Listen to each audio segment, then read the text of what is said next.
জাপানে বাংলাদেশ বিজনেস কমিউনিটির উদ্যোগে আয়োজিত হয়েছে বিশেষ এক আলোচনা সভা।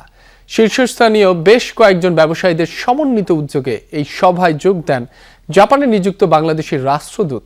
কার্যকরী টেকসই চেম্বার গঠনে বিভিন্ন দিক নির্দেশনার পাশাপাশি আরও নানা ইস্যু নিয়ে আলোচনা হয় আগত ব্যবসায়ী ও কর্মকর্তাদের মাঝে।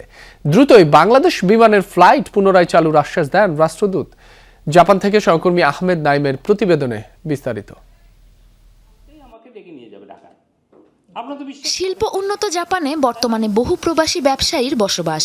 ব্যবসা বাণিজ্যের প্রসারে সচেষ্ট তারা। সম্প্রতি শীর্ষস্থানীয় কয়েকজন ব্যবসায়ীর উদ্যোগে বিশেষ এক আলোচনা সভা অনুষ্ঠিত হয়, যার আয়োজক Bangladesh business community of Japan.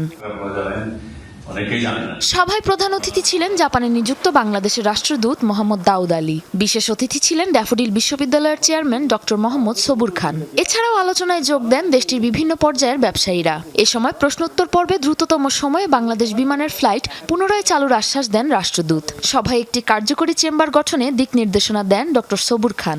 ইনশাআল্লাহ আপনারা বিমান অতি শীঘ্রই পেয়ে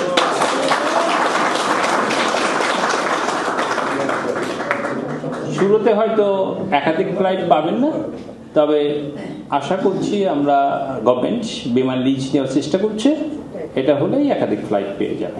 আমরা কিন্তু আমি একজনের সক্রিয় কর্মী হয়েও বিএনপির আমরা বলছি আপনারা থাকেন, আমরা কিন্তু পিছনে থাকি, কখনো সামনে যাইনি।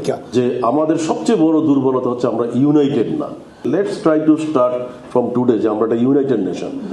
আলোচনা সভায় দীর্ঘ ২০ বছর ধরে Bangladesh chamber of commerce and industry in জাপানের নির্বাচন না হওয়ার ইস্যুটিও উঠে আসে। বিশ্বের চতুর্থ বৃহৎ অর্থনীতির দেশ জাপানে একটি টেকসই বিজনেস চেম্বারের প্রয়োজনীয়তার উপর গুরুত্ব আরোপ করেন ব্যবসায়ীরা।